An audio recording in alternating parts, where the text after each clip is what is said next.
What's up, Internet? Let's talk Claudia, from the Netflix original series The Dragon Prince. Major spoilers ahead, you have been warned.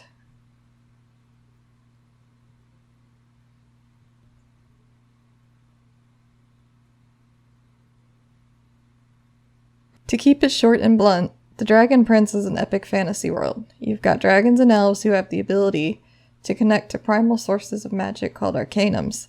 These arcanums come from the sun, moon, stars, earth, ocean, and sky.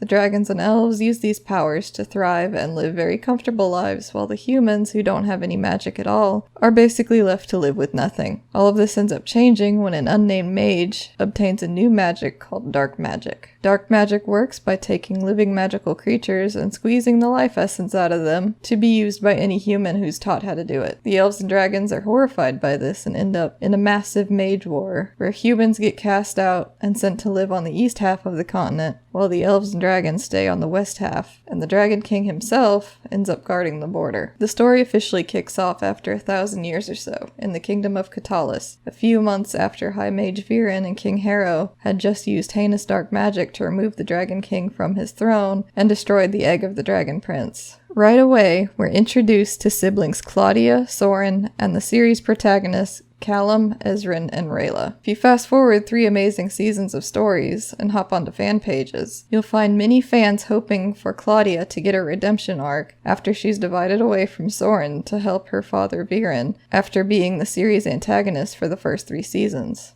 And if you're a writer, you might wonder, why does Claudia get this kind of love from the fans? Why do some people give Viren a pass after the terrible things he's done to magical creatures? From a writing standpoint, Viren was clearly set up to be the final antagonist of Season 3, and Claudia was right by his side the whole time. So, in this video, we're going to focus on Claudia from a writing perspective and try to dissect the moral grays of living in the world of the Dragon Prince.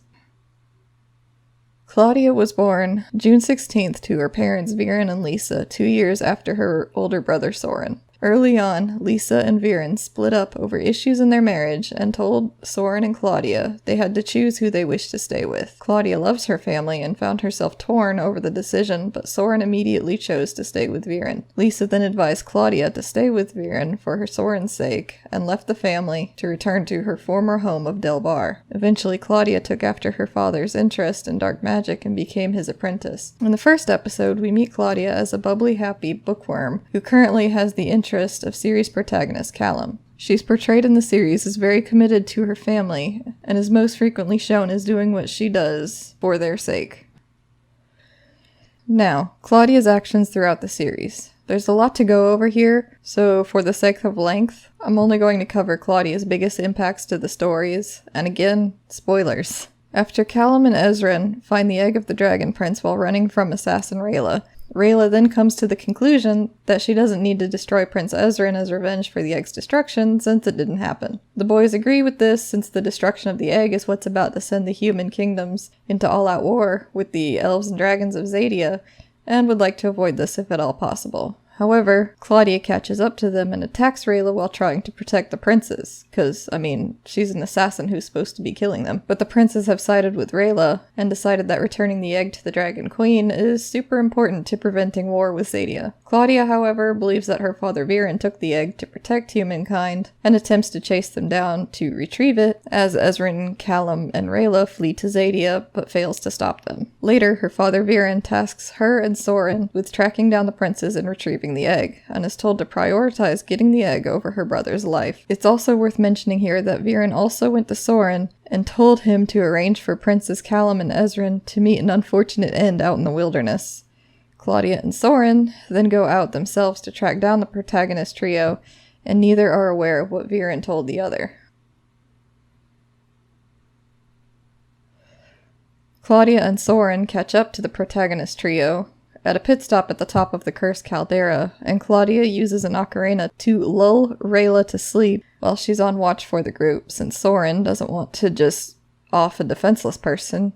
He tells Claudia to reverse the spell for at least 1 second, only for Rayla to hop up and take Soren by surprise, revealing she pricked herself to avoid falling asleep.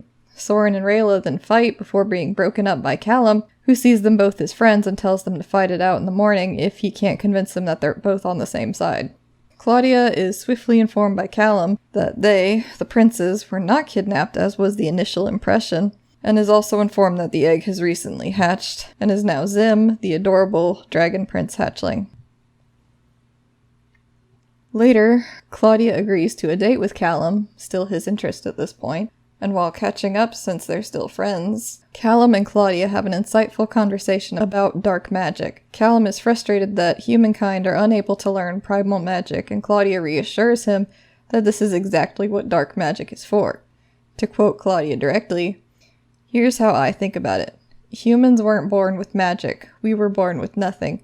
But we still found a way to do amazing things, and that's what dark magic is really all about."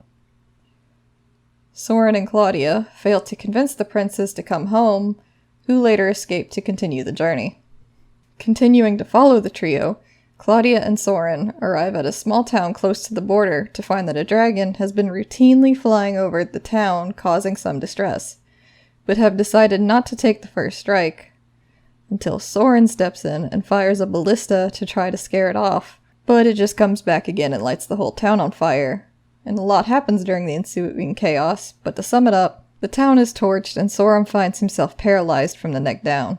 Claudia is presented the choice to capture the prince at the cost of Soren's life, but chooses to help Soren instead, allowing Zim to escape against her father's wishes.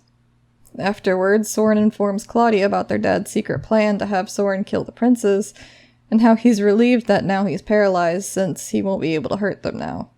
Claudia is very upset with this and determined not to leave him, so she uses dark magic and sacrifices a young deer to heal him. It's at this point they realize they both failed at the secret tasks that Viren, their dad, gave them, and give up the chase to return to the castle. And here we start going into Season 3 territory, and I'm only covering the first half because seriously I do highly recommend it for fantasy lovers.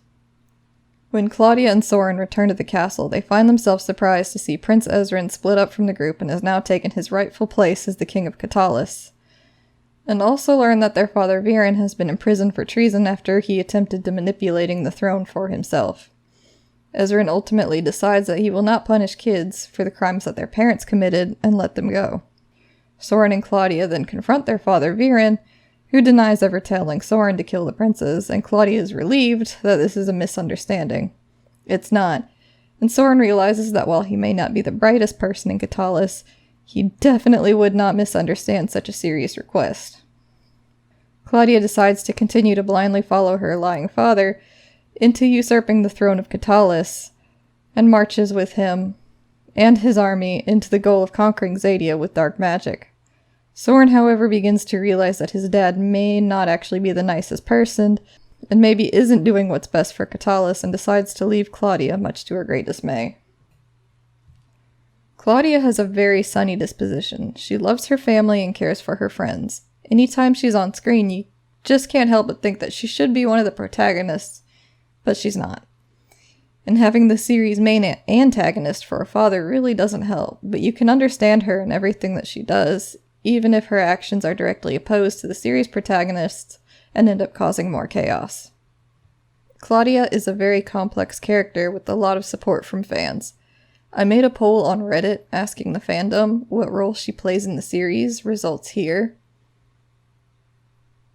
And even the fandom seems to have a hard time deciding if she's an antagonist, an anti-hero, an anti-villain, or even a fallen hero. And personally, I find it fascinating. From a writing standpoint, there's a well-crafted complexity to the moral grays you'll find in the Dragon Prince that's worth analyzing as a writing device. And Claudia's entire character is a great example of this. What do you guys think? Leave a comment with your thoughts below, and as always, hit the like button and subscribe for more content. And I'll see you in the next video.